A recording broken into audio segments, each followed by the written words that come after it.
was about to make a joke about that. Now we can see whose heart is where, likely or foundations of learning theory.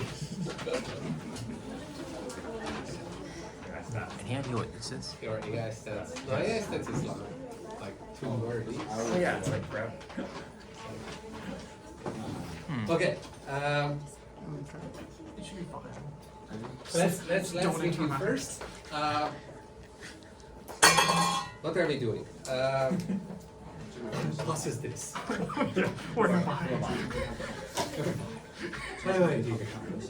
What's happening? Okay.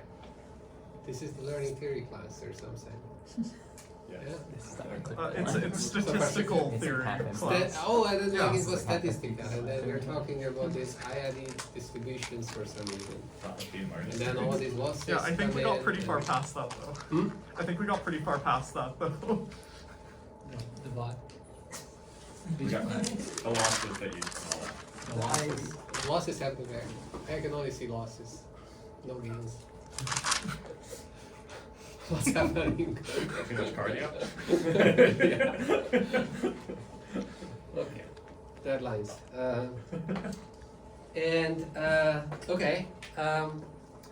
We talked about the concentration inequalities. Yeah. I hope that you're convinced that the statistical learning framework is a good one because we're gonna stick to it. Still have doubts. But like if you have that, then concentration inequalities is like it's all about concentration inequalities, right? And then we started to talk about how to apply these concentration inequalities to our problems. And our problem is this design problem of how you use your data to get a good predictor so that your future losses are small in the statistical setting. That's the problem you're trying to crack.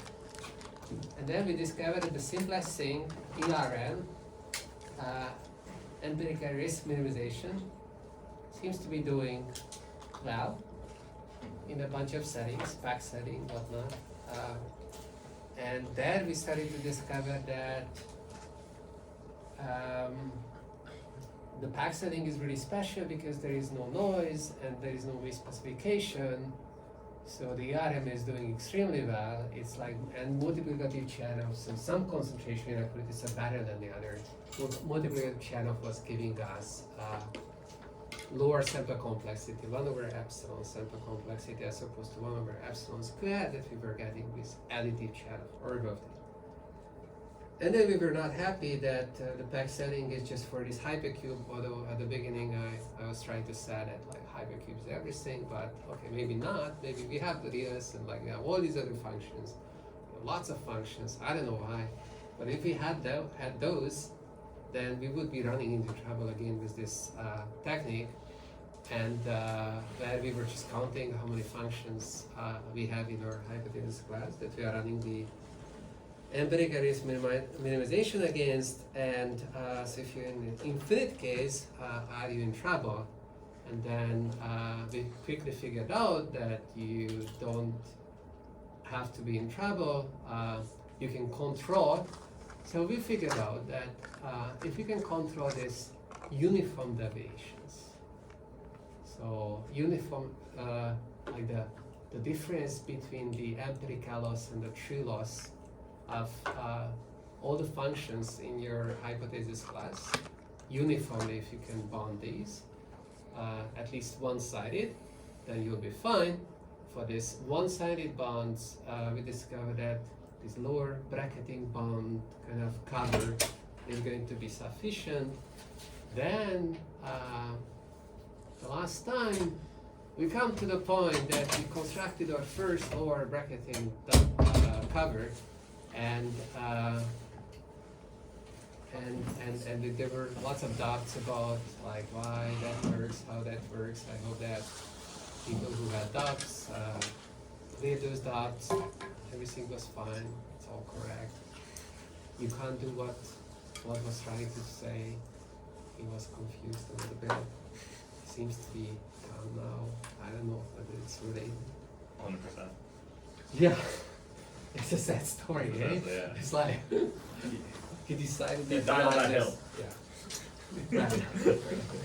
Okay. We wish him well. Yeah. Okay.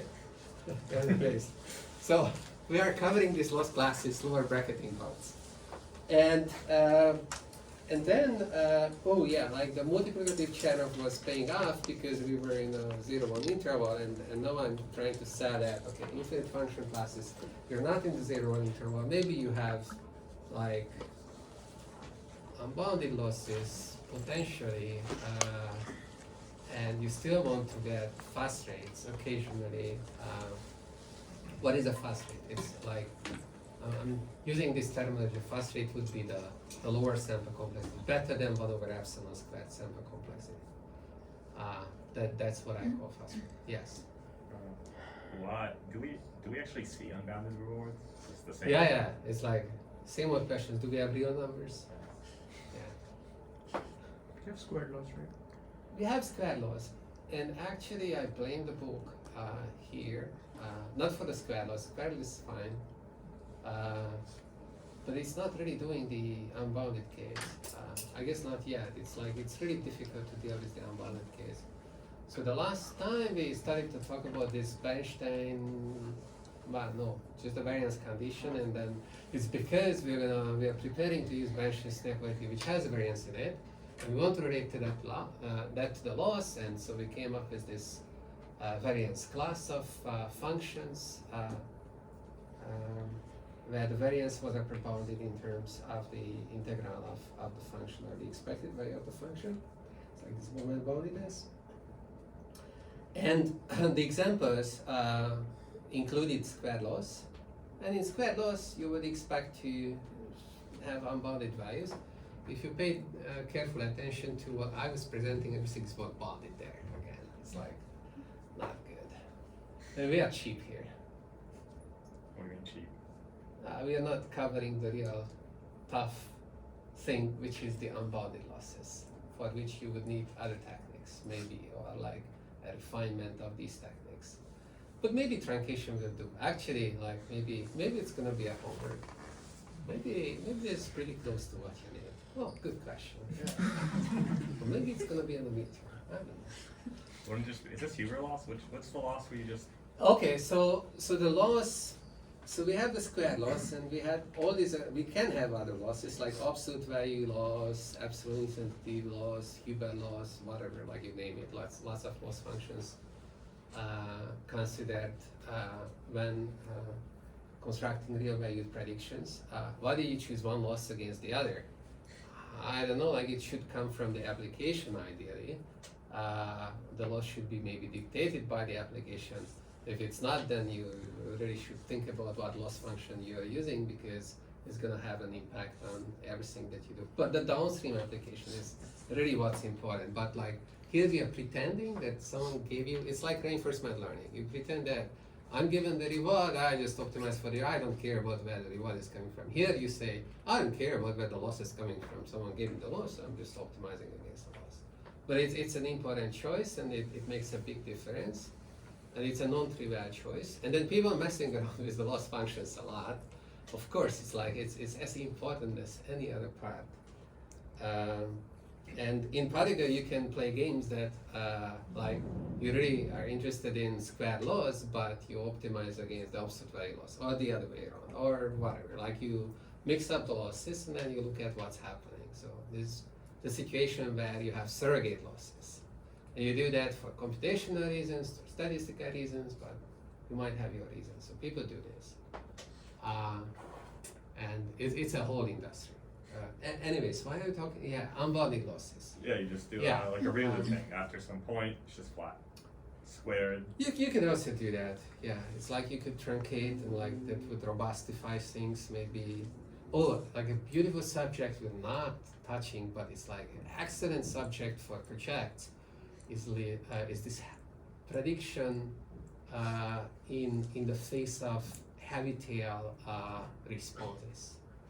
Like your response, the y distribution could be heavy tailed, so it's not sub-Gaussian or something like that. So the thin tail is when the moment generating function is defined over the whole real line, so that's the sign tail distributions. Everything else is a heavy tail distribution. If you have a heavy tail distribution, you have to do a lot of things differently. Means are not the name of the game anymore. You have to do something like medians of means. It's like different loss functions come into play, and so on and so forth. Even if you want to predict the mean, you can't just use the mean. Like the average of the sample is not a good predictor of the mean if you have heavy tail distributions. Why? Is because heavy tailness is about that occasionally you're going to see very large values. When you see those values, the mean is going to be impacted in a way unproportionally by them. And so you can improve upon the performance of the sample mean by, I don't know, grouping the samples, calculating within the groups the means and taking the median of those and doing things like that. So there are lots of smart techniques, and this is a very good topic. And okay, so important thing, like what we're covering in the class is kind of like really just, like very narrow view, and like it's like some core material where things are the easiest to do, but this doesn't mean that people didn't go beyond. Like, of course they did go beyond, we just don't have time to cover all of those things, and they are not even in the book. But a lot of these, and you can have these questions, like what happens if this condition is not met, if this condition is not met. You should have those questions, and maybe should keep track of these questions, because when it comes to choosing projects or whatever, and these are good questions, and we can also have discussions around these questions together. All right, okay, so we're talking about choosing loss functions unbounded. Okay, so we kind of, justification would be that, unboundedness really cannot deal with that, but someone exploits that the low variance happens at the edges of the interval. So if the low variance happens in the middle of the interval, Chernoff cannot do anything with that. So this is where Bernstein excels. So you have an interval, the data is bounded. It's not about bounded, unbounded. Bounded interval, and the very low variance happens in the middle of the interval. So Chernoff cannot take advantage of that situation, but Bernstein can. And this is the situation we're going to be in. What do you mean by low variance? It's low enough so that the sample complexity is significantly impacted by it. So would it be like you have an alpha beta distribution, which is, and then the mean is very close to one of the ends, so the variance in the middle of the interval is? I don't know, it's just like truncated Gaussian. I That's see. like what I'm thinking about. Let's say truncated Gaussian with a small variance, and you truncated it so that it's finite. Yeah, simple. Okay. Yeah, and in a way, this truncation is a real thing. Even when you would be using least squares and you are not truncating, you might be calling for trouble, because as we talked about, if you have some big values that seem to be outliers, the square loss especially is going to put a lot of weight on them, and they're going to impact very heavily your estimates, and they shouldn't. And so, for example, if you knew that your regression function lies within an interval, you better predict values within that interval, right? So truncation is real, and if you do that, then you just improve things. Anyways, so we're talking with Bernstein, and but we started with this lower bracketing construction for threshold classifications. Okay, there. So I forgot to say one thing, which was very important. It was kind of, I think we also that implicitly that's true. The distribution of the x variable was uniform. So that's why the size of the interval that we were stating out the losses, that it was bounded by epsilon, translates into an epsilon cover bound, because you're integrating against the uniform distribution. Okay, so Why are we talking about this binary classification? We want to have a result. So there is a suspicion that, okay, like in pack learning, we were doing binary classification, we got fast rates under no misspecification with no noise. But is this really true that like no noise can be, like any noise would throw you off and like would be really bad? It's not, because when you're learning about whether something is black or white, or I don't know, like this binary situation, then you can round, right? Like if I just need to decide whether the mean of a Bernoulli is above 0.5 or below 0.5, which is the problem here in classification, essentially, then I can round. As soon as I see that the mean is far away from 0.5, my rounding is going to be like very good, right? Like, and so if the mean is bounded away from 0.5, we expect performance to improve exponentially in terms of classification. The probability of misclassifying, and like you have a single observation, like, or like you have single input, right? Like, and then you are observing this Bernoulli, IID, a bunch of times. Its mean is bounded away from 0.5. Depending on how much boundedness away you have, like your rounding is gonna suddenly, flip to either 0 or 1, and the probability of being mistaken, of choosing which one is, like whether the mean is above 0.5 or below 0.5, this classification problem, making a mistake on that is exponentially decreasing. So then, like, why in classification you would see like 1 over epsilon squared rates when this is happening? So it's not really very clear that you should be seeing this very slow rates. This is actually log 1 over epsilon, right? It's like if you have, like some epsilon away boundedness, then like very, very fast, exponentially fast in the epsilon, you will see your error rate decreasing.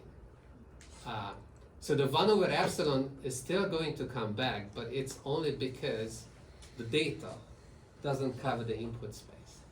It's like you don't have full coverage. So it's like the other, in machine learning or statistical learning, we have these two complications. Input is random, and it's not covering the full input space, and you just have a subsample there, so you don't have full representation of all the inputs, and then the noise is, the label is noisy. It's noise in the label. So noise in the label, you see that like if the input was just like a single input, there would be no problem. It's like a signal to noise problem, like Both of them. Yeah. Both of them. Yeah, it's like you have kind of like limited information. But you see that like just for the label, like a single label, there would be no problem. Okay, and so we are trying to salvage this situation, and we're gonna use this, like the plan is to use this variance bounds for this. And the suspicion is that even if you have label noise, then you should be seeing fast rates if the label noise is nice. What is nice label noise? Label noise is nice if this Bernoulli parameter that you have is bounded away from 0.5. So, for example, if you have uniform label noise, that means that with probability, I don't know, p, you will flip the label to the other one that it should be. So the label noise level is p. Then if your sample size is large enough compared to p, like, then you should be fine. And you should get the fast rates. I mean, you will get the fast rates. Okay.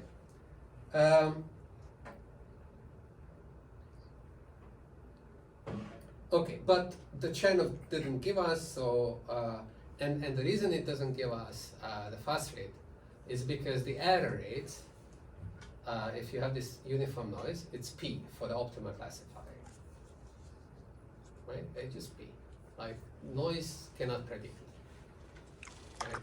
So even the best predictors, not like in noisy data, cannot predict the noisy data. Like the error rate is going to be p. p. And Chernoff was relying on that this was 0 or this was actually 1. So that exploits the variance, low variance effect, but you still have good data in a way if p is bounded away from 0.5. So there is the uniform noise case, and then beyond the uniform noise case, there is a case which is called the Chibakov noise condition. And that's another case. So let's just cover that very briefly.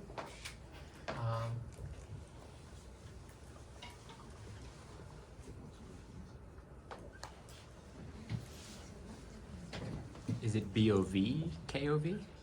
It's a TSY. Oh, it's an A. B. BAKOV.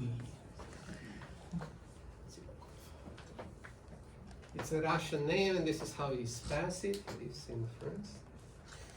Oh, he's still alive. Huh? He's still alive. Oh yeah, absolutely. These guys. He's not. Ah. He's kind of. Last time I saw him, he was quite hard. Although that was maybe 10 years ago. Okay. So what is this condition? So the Tsibakov noise condition is going to say that so you have a distribution for binary classification over some domain X. You take the regression function underlying this distribution. So this is the probability of seeing a label of y given that the input is x, where this xy is sampled from this distribution p. And we say that this p is in this nice class of what I call the Tsibakov class. These parameters c, beta naught, no, epsilon naught, and beta, where c is a positive fixed value, epsilon naught is a positive fixed value, and beta is between 0 and 1. And maybe we can allow the value of 1. Okay, we need to talk about that. If the probability that the regression function, so this regression function, what is this? So this is according to which you would decide whether you should predict 1 or 0, right? Like if eta is bigger than 0.5, the optimal prediction is to predict 1, otherwise it is to predict 0. Optimal in the sense of minimizing the 0-1 loss. You can easily show that this is the optimal thing to do. It's like very easy to say. So that's the absolute best predictor. And intuitively, this is the parameter, the Bernoulli parameter that we were talking about, right? And so now we're going to formalize the condition that, okay, is this bounded away from 0? So you could say that like, oh, it should be 0.5. It should be, with probability 1, the values of this regression function should be bounded away from 0.5 by some positive quantity. But this is a little bit too harsh. You don't actually need this to get improvements on the rates of 1 over epsilon squared. It is sufficient if the following condition holds. So you look at how close the regression function and the random input is to 0.5, you see? See? Okay. And the probability that it's closer than epsilon should be small.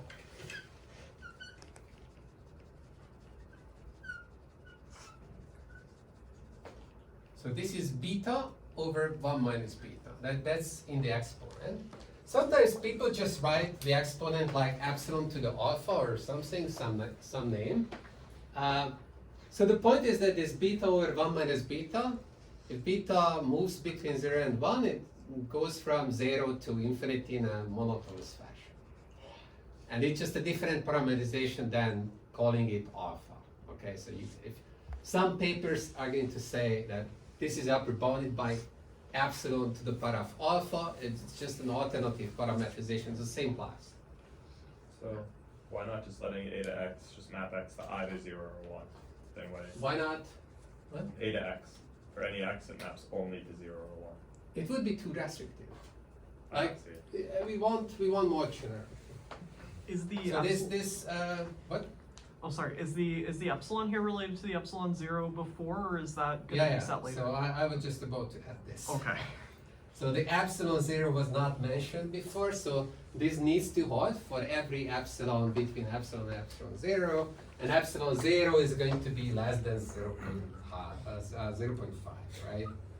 Because otherwise it kind of makes no sense. It should be positive. And if beta is equal to 1, then this is interpreted as infinity, then this is interpreted as 0, right? Like, numbers smaller than 1 raised to the power of infinity, that's 0.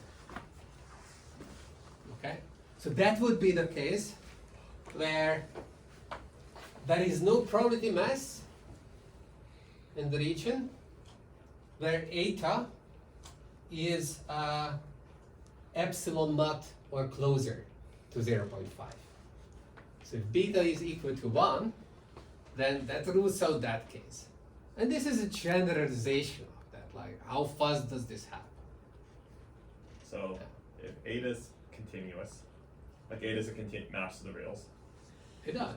Okay. It's a probability X is a continuous between 0 and 1. and x is a continuous random variable. Yeah. That means the probability of you ever predicting a single point is 0. Yeah. Okay. I mean,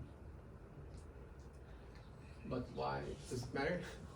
Oh, just to see this is a very easy condition to satisfy. Like you could, for like a to b continuous. No. So this talks about that this p distribution that we're trying to learn about. I see. It's like we're not choosing this. I see. It's more like nature chooses p. We're trying to learn about p. How hard is it going to be?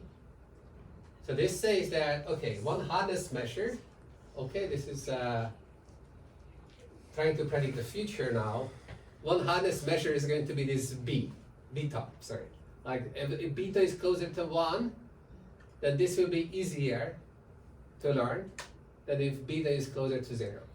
If beta is equals to 0 here, then this is no restriction. I see. So it's like if my distribution function did not have an unbiased coin, we'd be safe. Which distribution It's functions the p the that responses are. and the inputs are such that Yeah. everything is easy. I'm choosing p in such a way that for any input, you just never have to flip a coin 50-50. Then this condition is satisfied. I think this is my question. It's even with that is satisfied if YOLO beta equal to be 0. So this is always satisfied for some beta, and you want to take in general the largest beta you can here. I guess I'm thinking. And maybe there is a trade-off between the epsilon naught and the beta. If I'm making epsilon naught closer to 1/2, then that's going to limit how big my beta can be. And so in a bonds that are going to use this this class, so we're going to have, before we had uniform bonds. The uniform bonds hold for any p. Okay, so in packed learning, well, okay, so the p was only for the inputs. But later, when we had, I don't know, the channel bond or whatnot, it was uniform. No matter what the distribution was, we had a bond. So here, we are starting to classify distributions because we are not happy with the bonds that you can get without doing that. And so you will find that, okay, if you have distributions, some distributions are nicer than others, they give you better bonds. There should be an intuitive understanding of, like, as I explained, it's like, should be easier to decide about how to classify things if the regression function is obviously bounded away from 0.5. Yeah? Oh, Do you want to push epsilon 0 as low as possible? no, as high as possible. As high as possible. Right. So that would be a strong, like, then, I mean, if you're able to claim this for up to 0.5, that's like the maximum range, because the maximum distance from 0.5 for eta is 0.5. So that means that the full range, this holds. Yeah.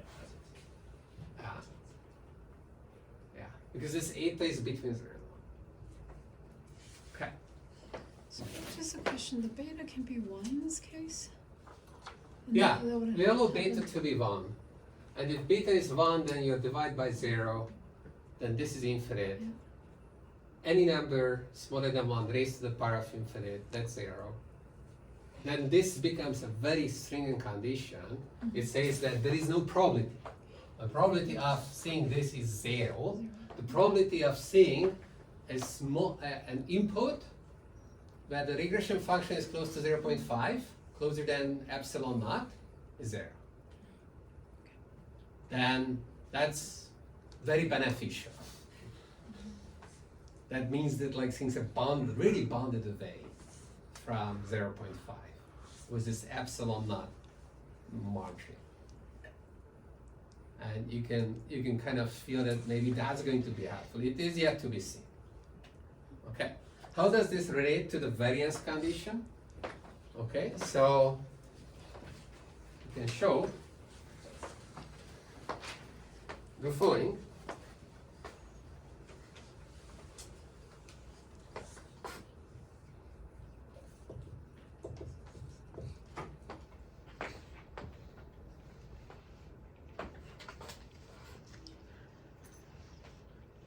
So sometimes I just call this eta of p of x, where p changes.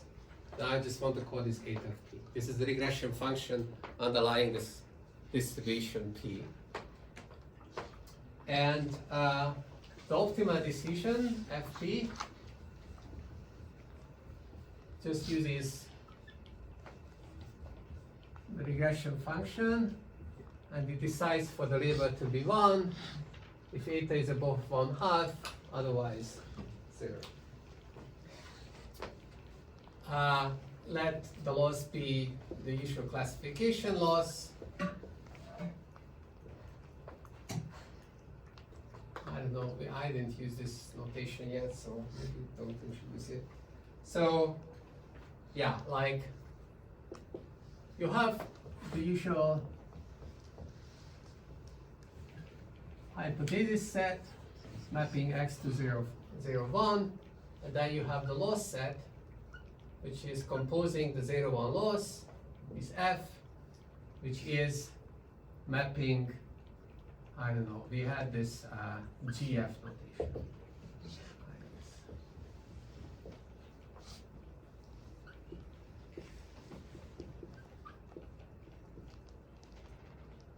So GF is a map from x cross 0, 1 to 0, 1, and it is the loss underlying predicting with x, with f at x when the true label is y. So it's 0, 1 loss, so this is this. And consider this offsetted loss class G tilde, which is you take G, and from every of these functions GF, you are subtracting from that GFP.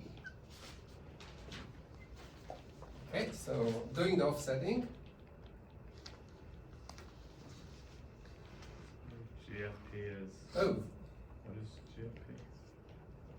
yeah, this is it, yeah. But GF was defined like this, so you plug in FP here, that's your GFP. FP is defined here, Okay. eta P is True. defined Yeah, there. yeah.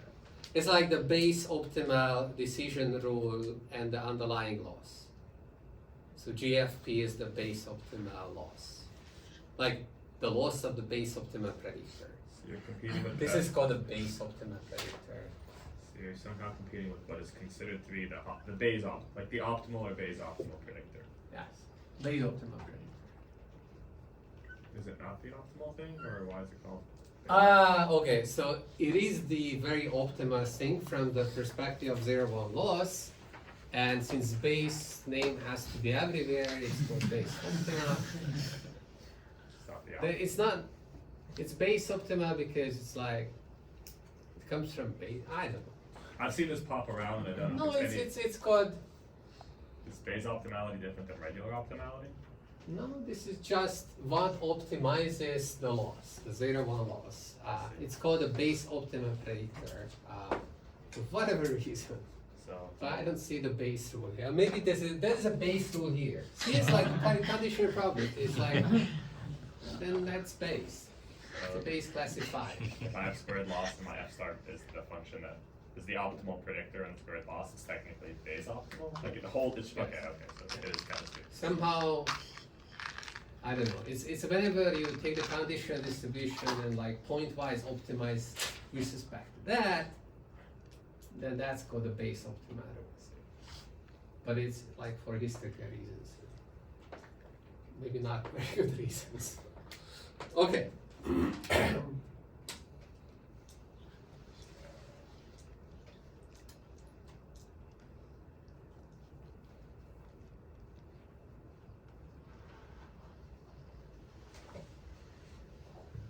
Okay, so then the claim is that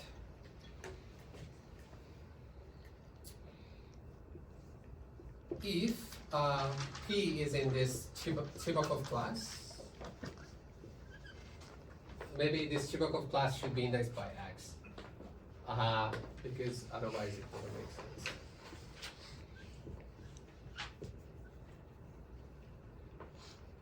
Then there exists some C constant that can depend on beta,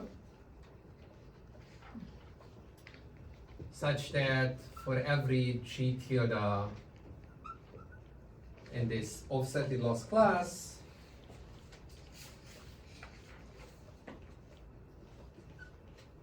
if you take the second moment G tilde, then it's upper bounded by C to the power of 2 minus beta. I don't know why we are writing that. Could be just C. What's that difference? This is this, oh, C prime, yeah. C prime, and then this is the loss raised to the power of beta. And a corollary to this is that on the one hand, if beta equals to 1, then this is the loss class.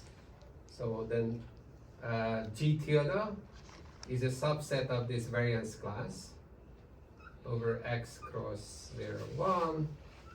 This parameters 0 and C prime and P.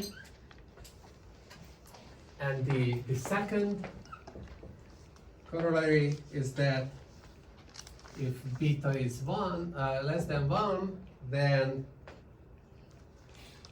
for every gamma, positive G tilde is a subset of this other variance class. It's against the, again, over the same domain. But the parameters of 1 are 1 minus beta to the power of 1/2,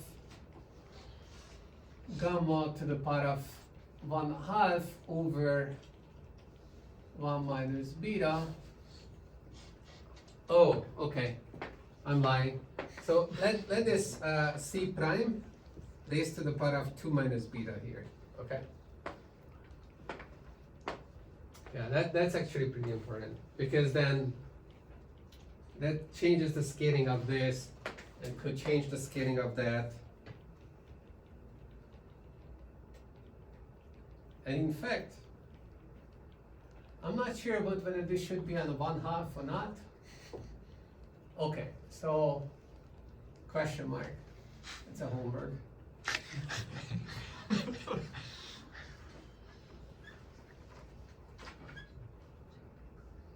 Some horrendous expressions, okay? Don't even fit on. Chava? Yes. So you know how it says 1 minus beta to the 1/2? Then gamma to the 1/2 over. It's 1/2 over 1 minus beta. Yes. Oh, beta. Oh, Thought you were gonna solve But the this. next one you don't know either, anyway. So it's like, yeah, the whole thing is a homework, but is it? Probably I didn't put in a homework. It's so horrendous. Yes. Cannot really see that. Which one? Which part? Uh, What's in the exponent of C prime? for the it's just some from time to time that's it's too light to see. Yes, I know. This is getting. I will say, if you can't read every term in this expression, it makes no sense. Yeah. Also, what's beta C, beta O? Yeah, the second argument, Hmm? the variance, there's like beta Oh, this C. is C prime. Oh, I see. Yeah, I decided that I don't like C beta. But in my notes I have C beta, so. Okay.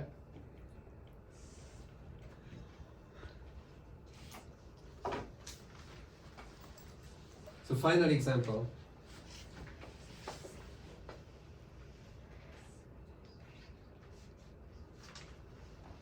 So we were talking about all these examples of when this variance condition is met for those classes. Final example, x is 0, 1. I don't know, this is example 10 to the 5.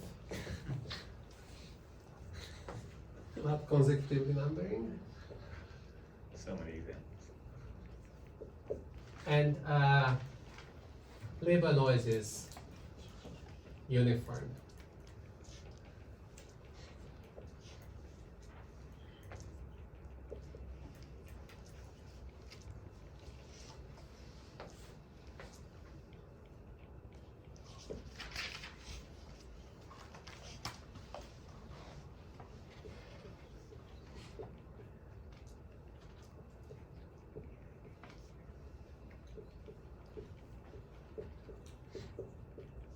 So if eta, the regression function is smaller than 0.5, so again, like p is fixed, and x and y comes from p, and eta p is the regression function underlying p, and p is this distribution over x equals 0, 1.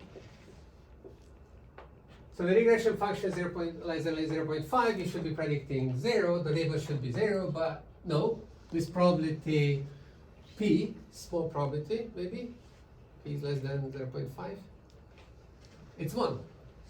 So it's an error. It's like noisy labels. So this is called uniform noise. Is not P the same P as the one on the left board when you define beta? No, That's different, right? just some. Which difference? Just So on the leftmost, you also have beta equals to like, That's not what we told later. that's a It's different like- P, right? Could be the same p. Oh, no, like under P. Yeah, it's like. Eta capital P, eta capital P, Uh-huh, that's just a notation for the regression function uh-huh, that we keep using. okay, The same p.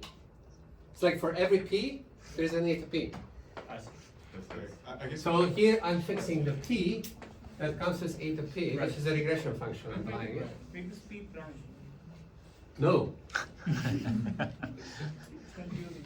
P with it P. cannot be No, but I confusing. guess It's a it's new Small example. p, isn't Oh, it's small What? P. No, it's. Oh, this is small p and this is big p.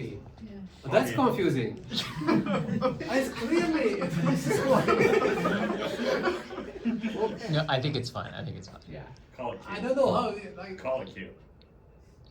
You could put double, What? double verticals for the big P maybe? Okay. Compromise. Okay. No, it's good. So isn't eta P defined based on that Don't noisy do model? that. This is small. Huh? I guess I'm still somewhat confused about like. I don't know what you're confused Oh, about. because you kind This of is define. this is this. Right, right. Okay, what are you confused So like about? the calligraphic P, There's no calligraphic P. or whatever. The double. Yeah, double P. Yes. There's the The one double on P is a double P that we fixed in the very first class. I see. That comes with oh my god an F and cable like the I double see. P that we never talked about Okay, okay. ever since then until it comes up randomly and then it's defined. Okay, It's the same thing. okay. This is what probability theory people do. Sorry. This is how it is. It is still confusing. Yeah. No. So Why? left on the left What's you have that? eta p. Is that eta p? This? Yeah. Yeah, sorry. It is. Eta p is equal to some like it's Oh no, okay. Oh, this is very confusing. Exactly. Oh no! It's like what happened here? Are you trying to talk about like the original regression that it came from? Yeah, Not the I'm regression that I'm I just built? saying that like sometimes it's P, sometimes it's not P, okay? So it's like this the X naught set and the complement of the X naught set and then X naught is a subset of X. Thank you so much. Okay, yeah. Wow. Okay, totally screwed. Fine. Sorry about that. Okay, it's because I'm writing this book. Yeah. Yeah. Absolutely, yeah. Well, It it's made because we didn't absolutely consider zero X. sense. But it's not because of the capital P, it's not because of the small p, it's not because of the double P, it's because like left side and right side were defining the same things which were not equal, and then like how is it equal? Okay, so you just have to tell me that. Well, I figured it out. Okay. Of course, I'm trying to shorten my notes, that's why this happened. Okay. So this is like, uniform noise classification. You have for a subset of the inputs, you have, zeros and ones with some probability and the other set with the other probability. Okay.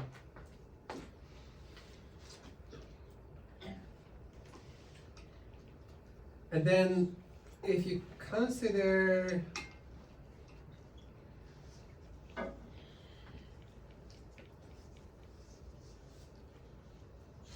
so in this case, okay, this is, you fix some epsilon, and you take a lower bracket cover of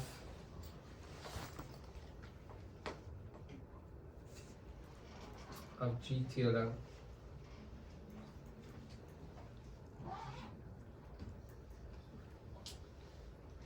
then this G tilde, the lower bracket cover itself is in this variance class.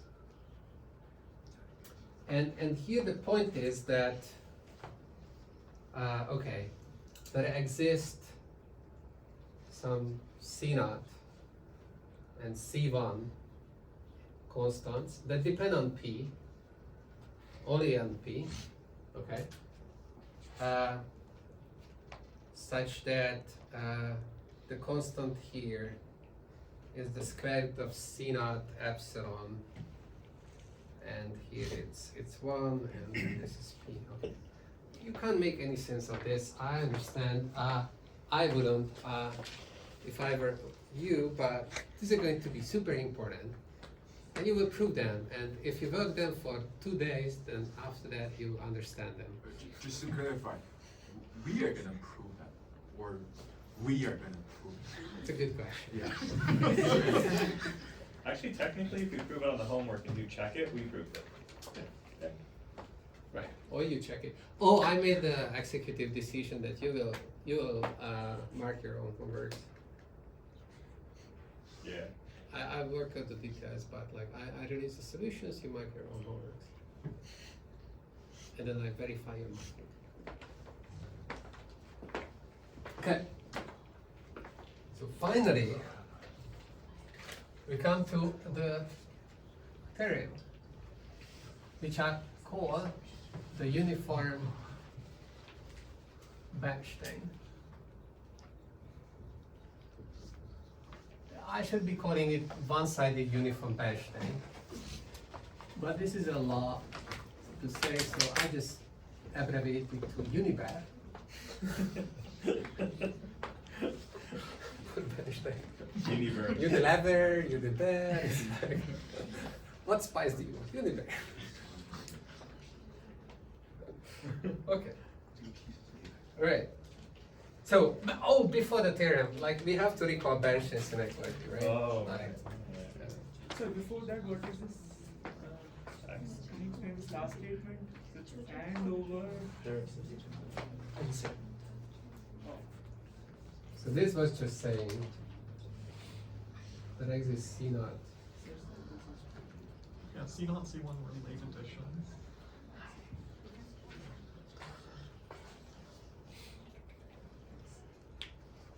And only a function of P.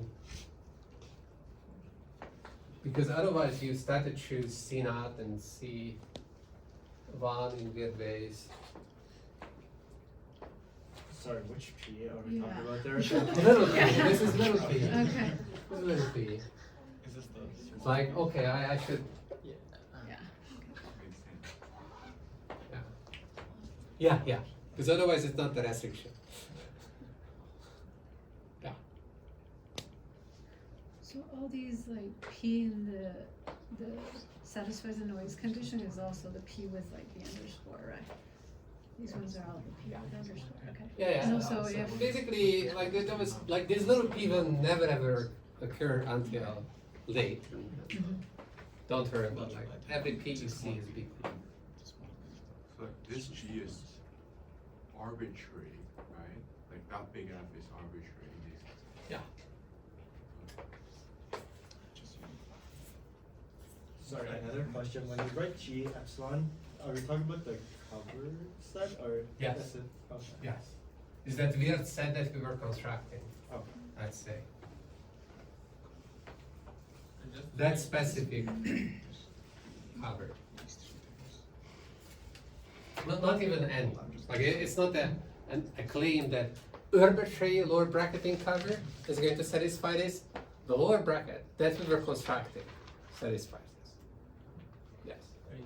When we have epsilon not equal to 1 over 2 in our range, does that mean that for every x the conditional probability should be 0, 1 or 1, 0? Zero. Yeah.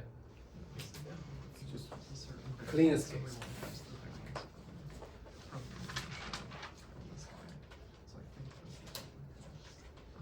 Well, unless like beta is 0 or something. So to me, like G tilde epsilon, you can put GFP in it to make it a lower bracket cover of G itself, right? Huh? So for G tilde epsilon, Yeah. you can Oh yeah, like this lower bracket cover is constructed from the lower bracket cover that we had and offsetting G of FP from it. Okay, so that means GFP is not in that variance. Yeah. So basically, what this is claiming is GFP has high variance. GFP, I mean like it has a variance of P. Like, So you're subtracting its variance and I know the variance is gone and then you're good. Relatively speaking. If your epsilon is smaller, then you're better off. Like this constant is what's going to matter a lot. Yes. I don't see why you consider p bigger than 0.5. Shouldn't we just say the function is flipped on that set and it's always less than or equal to 0.5? This p? Like if it's flipping, yeah, This it's the p? little one. If it's bigger than If, 0.5, then it's not noise. yeah, like the function's the other Then way, it's not right? noise. I wanna think about p as a noise level. It's just conceptual. If little p is bigger than 0.5, then that's like the anti-noise level. That's Yeah. like the signal level. But I want to call p the noise level. If I want to call p something, the definition works for no matter what p is. Yeah. But I can't say that p is a noise level. P 0.7. if P is 0.7 here, then 0.3 is the noise level. Okay, yeah, yeah. Yeah. There is no loss of generality by saying that P is smaller than 0.5 at the same time, so it's like, okay. Okay. Let's recall Bernstein. Okay, so there is this Bernstein class of random variables.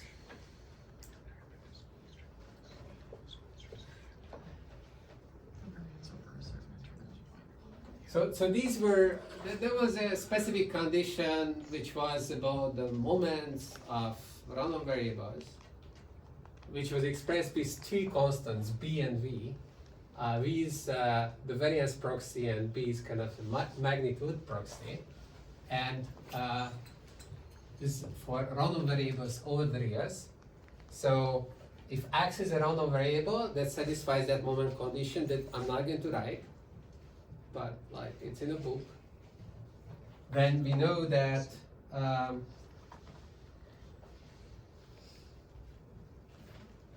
this probability 1 minus delta x bar n is smaller than u plus 2v log 1 over delta over n plus b times log 1 over delta over 3n, and also with probability 1 minus delta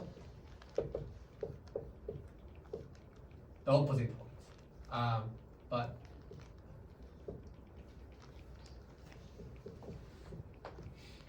no. So this just means copy this here, copy that. Okay. So this was Bernstein's inequality. So we just want to make use of this at the Bernstein class. Okay.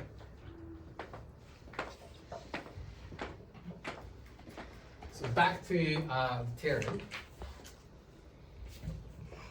So fix epsilon naught, which is positive, a loss class over some domain Z,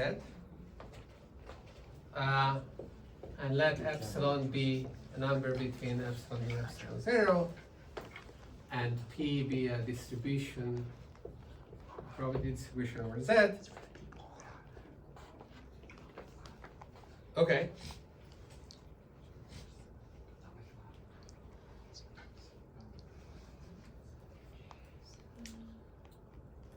Let Z be a random variable whose distribution is P, and assume that for every gene in our loss class, G of Z, this is a random variable, satisfies the Bernstein condition with this value B. So we were fixing a B as well. And here I can write the variance of G against P. Okay, so the variance of this guy is copied there. So the Bernstein condition is met with its own variance.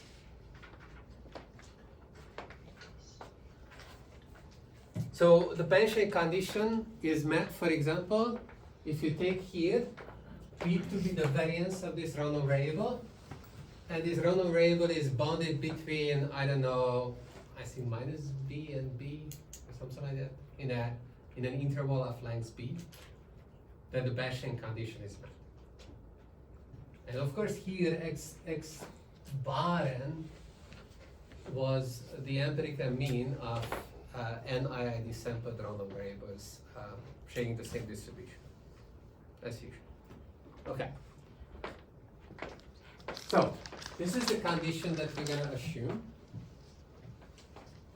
And if this holds, then this probability 1 minus delta for every G,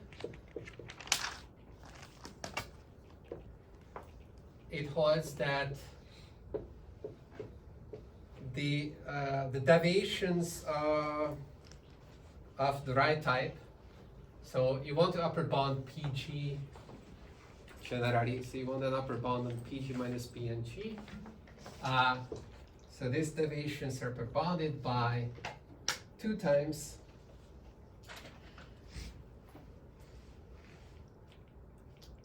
oh, big condition is missing. Okay. Here I do have space here. So this condition goes here. So there was this condition, that was one of the conditions. Condition 1. Condition 2 was that you take a lower bracketing cover, you fix this epsilon, you take the lower bracketing cover, G epsilon, the lower bracketing cover for G,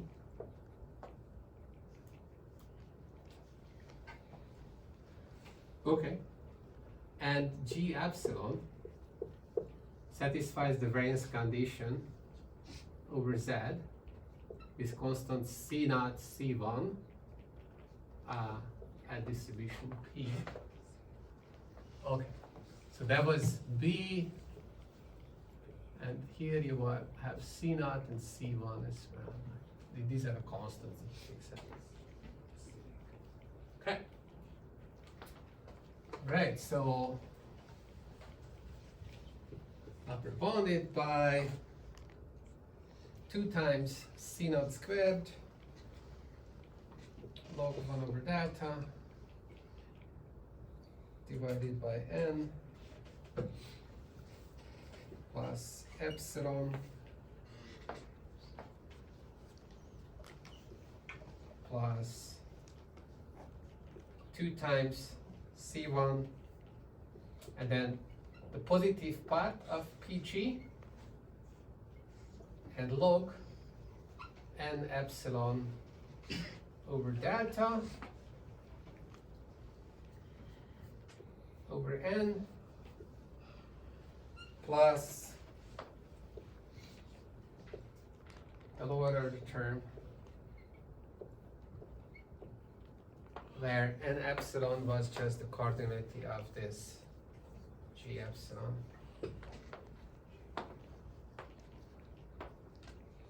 Are we gonna write big N epsilon plus 1 like usual, or is it No, just... it's like this is just for every G in G, so it's like we don't include the other one inequality that we're gonna need later. You can do that later. Okay. In this result, how many functions are we gonna need to deal with? Well, how many we have in the cover? Like usually we have cover plus 1 because we want to prove something for the empirical risk minimizer. For the empirical risk minimizers, we need these guys. Okay. And then, because we're competing with the best in class, for that you need 1 more. And that's the other side. So we don't write that here because it would be like unnecessary and unaccounted for, and it just superfluous and suboptimal, and why would you do that? So if we had a cover with good variance, we might still have a bad function class in terms of the variance condition on the cover doesn't like guarantee that the function class itself is like. It seems that it does.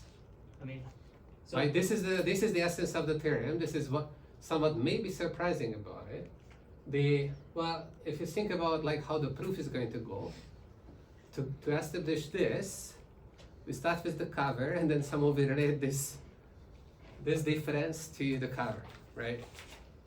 but we So for the cover, we are going to have the variance condition, then you use Bernstein's inequality, you plug it in, you run a bunch of other inequalities and you're done.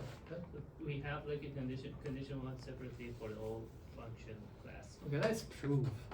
Okay, like we don't talk, like rather than just talking, but like you will see it in proof it works, it's all good, the proof is short, I can finish, and everyone will be happy because finally, how many classes pass by without proving anything? Okay, so pick G. Yeah, sorry for not answering the question. I think the question will be answered with the proof. Okay. Then pick, so fix a G in your loss class. Then because you have a lower bracketing cover, you can find an index J between 1 and epsilon such that, okay, call this J, all right? So pick this. You're guaranteed to find this such that two things hold. You get a lower bound on G, and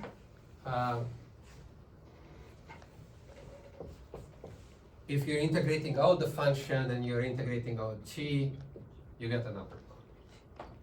Okay, good. So,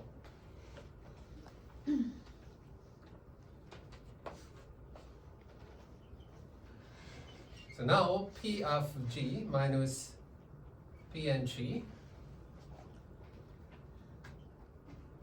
can be upper bounded by, well, because of this inequality, PG is upper bounded by PG of J plus epsilon.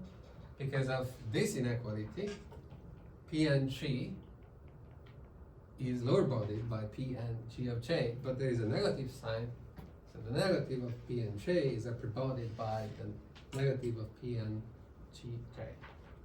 So this whole thing is upper bounded by just flipping the G to G of J and adding epsilon. Okay. Good.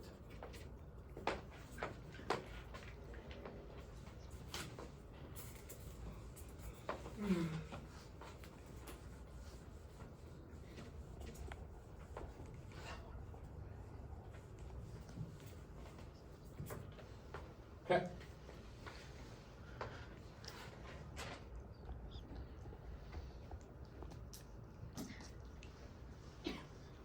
Alright. So apply Bernstein to this guy.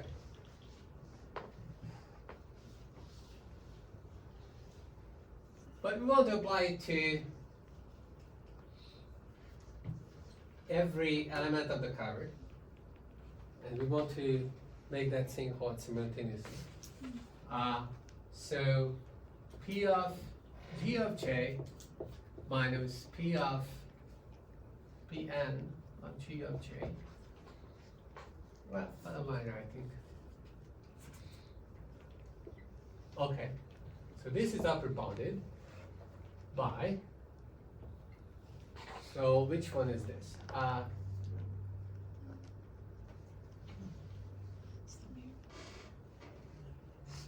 Yeah, this one.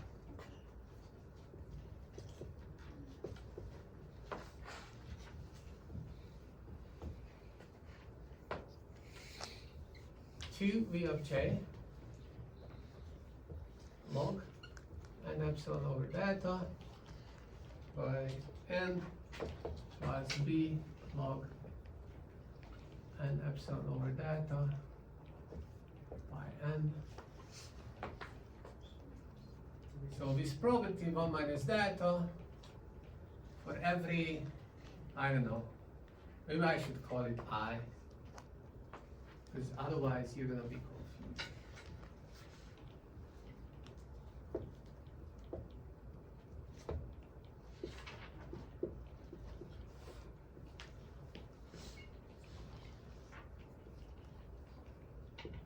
Okay, so VI is just a variance of G of I, and we are using the condition that GI applied to Z is in this Bernstein class, so we can apply Bernstein's inequality. You're Yes. just saying 3n in the 1 over 3n. Yeah, that's missing the B.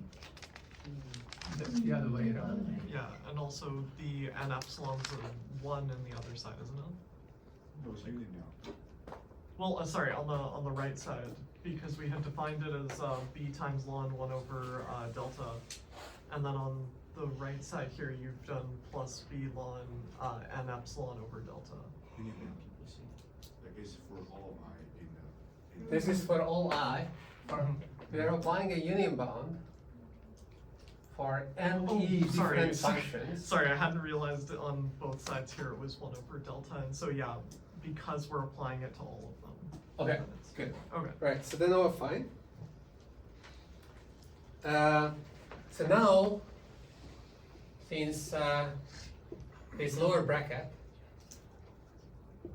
is in this variance class,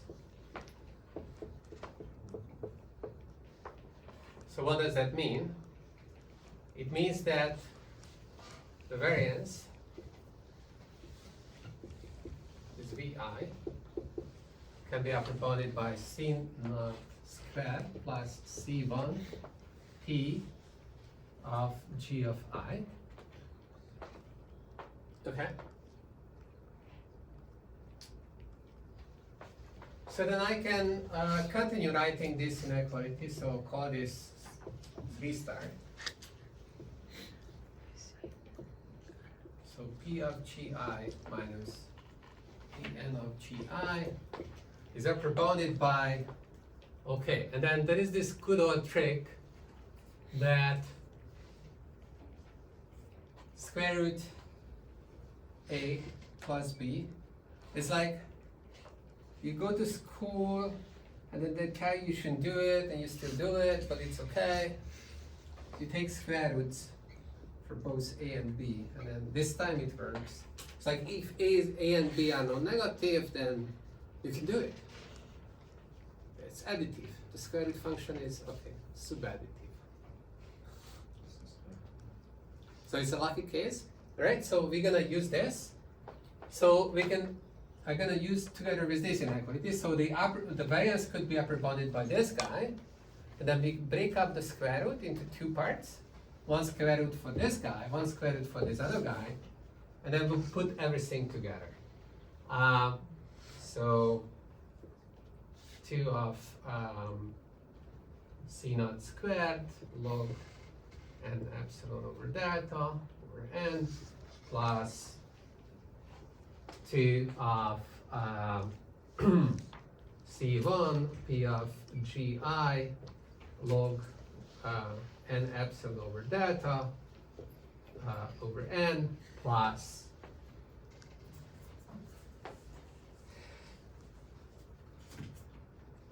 okay, growing out here a little bit plus just b times log n epsilon over delta divided by 3n. Wouldn't the variance just be a strictly better bound? We are ruining the bound, but we're ruining the bound so that we can solve for this PGI. We already got variance of GI, isn't that better? Huh? Isn't the variance? Oh, by the way, so here I should take the positive part because otherwise here I will run into trouble if this is negative, right? So I just take the positive part here. Isn't this variance bound better than my expectation? It is a better bond, but like we can't do anything with that better bond because it's not transparent. I see. Like if we want to get to the bond that we want to have, sometimes we have to ruin the, like all that we are doing is chaining inequalities. Every chaining of an inequality just ruins the previous one. Why are we doing it? Well, we keep doing it because we want to get something that we understand. That's it, like that. We are just keep ruining the inequalities. True. Like you can always ask, is this ruining it? Yes.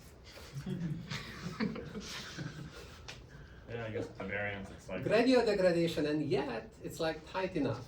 Okay, it's not too bad. Okay, not too bad. Okay, that's the answer. Not too bad.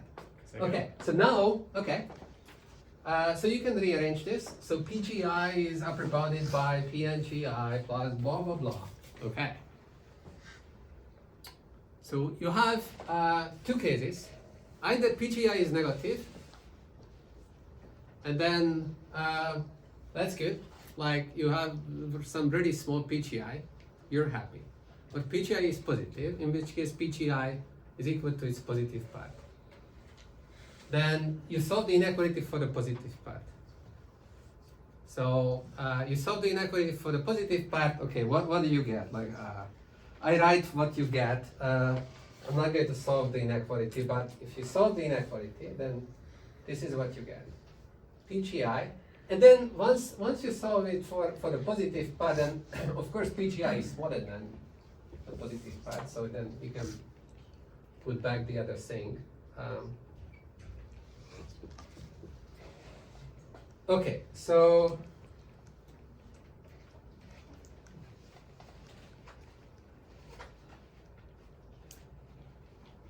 okay, you're not even doing this. I think that okay. So this is stated as a corollary. to get to the result, we are not solving the inequality. I'm running too fast.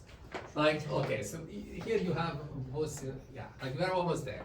So okay, you just put things together, right? Like so now you pick the G. For that there is a J. That depends on your G. But okay, for that J, this inequality already holds. And then you can know that PGI is upper bounded or its positive part is upper bounded by okay, so PGI is upper bounded by P of G, right? Is that true? Yes, because G of J. P of J. Right? Like this is for this fixed function J. Because you can integrate both parts with respect to P, you get that, and then you can take the positive part of both sides, inequality still holds. Okay. So you can use this inequality, this 3-star inequality with I equals to J, and then use that final inequality, and then you got the result. Okay. Okay. So the next step, yeah. Oh, sorry. Yeah. Go No, ahead. I was just wondering if there's and the 1 over delta. That's yeah. definitely an over epsilon. That's definitely an over epsilon. Okay. Yes. And then, okay, so the next thing you can do is like what I already explained is that you're just solving this inequality for the positive part of PG. So rearranging this. And then you get this corollary that, okay.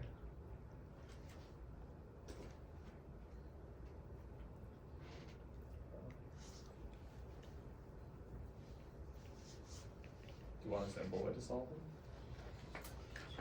So now I'm just going to copy like what you have to solve in homework. So if u is smaller than or equal to c plus b square root u, u should be non-negative, then it follows that u is smaller than or equal to c plus b square root c plus b squared. This is, I don't know if you know the answer to this off the top of your head, but is this tighter than using AMGM? In the proof at one step, I think it just uses exactly this at one step, and I think that this is just as tight as in No, I'm saying, so you say you have PJI positive part, you can do AMGM, so you're gonna get P over 2, subtract by 2, multiply through by 2. And What? Okay, so you have the positive part thing? AMGM, so, How? well, you have A times B is Okay. less than or equal to A squared over 2 plus B squared over 2. Okay. This is A, Yep. the rest is B. Yeah. So you get a P over 2, then you can move it and subtract it by 2 here, and then It's the multiply. same thing. Yeah, I was wondering if it was tighter than that or not. It's, I think maybe that is a little bit tighter. Okay. Yeah.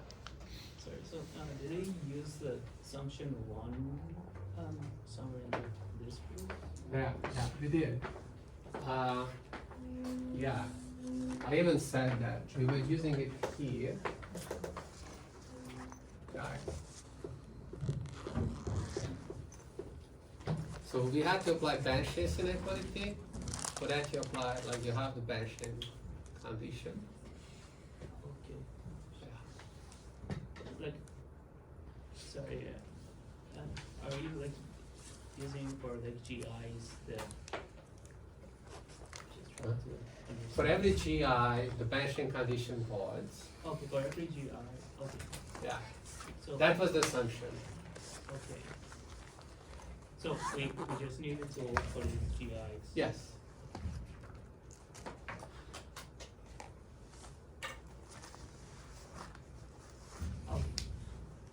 Oh, but. Oh, no, yeah. This is bollocks. Okay, not good. I think it should be G epsilon. Yeah. We were just using it for the cover.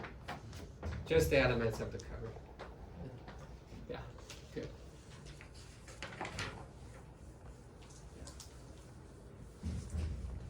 All right, let's stop here.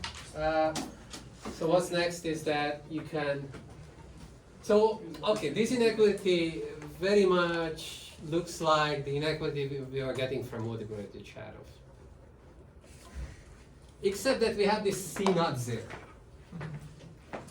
But if you manage to make C naught 0 to be of the order of 1 over n, you're at the same place as with multiplicative Charoff.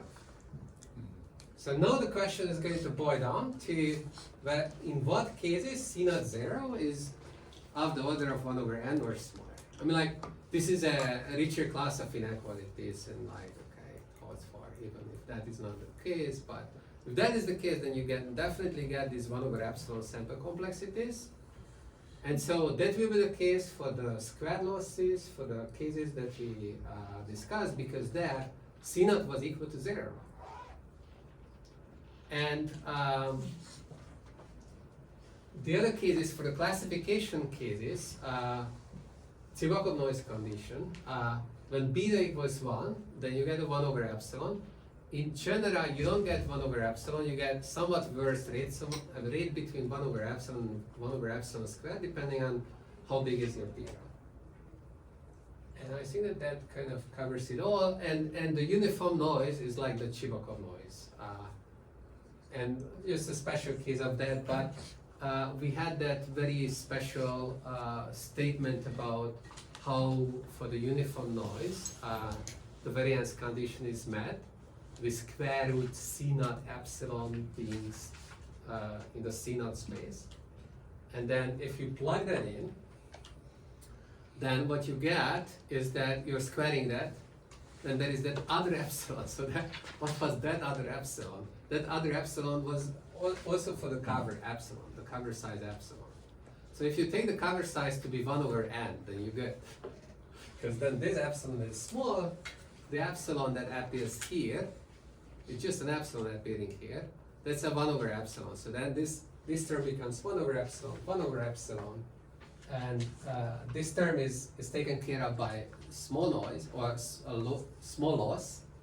The offsetting takes care of this. After offsetting the loss class, this is going to be going away, 0. And so this is where no misspecification comes into play. This goes away. Then you have this 1 over n, and then you're done. Like you only ended up with 1 over n terms. And okay, so one more step that is missing, which is that, oh, if you have a uniform deviation like this, you can derive an inequality for the ERM, which is of the same type.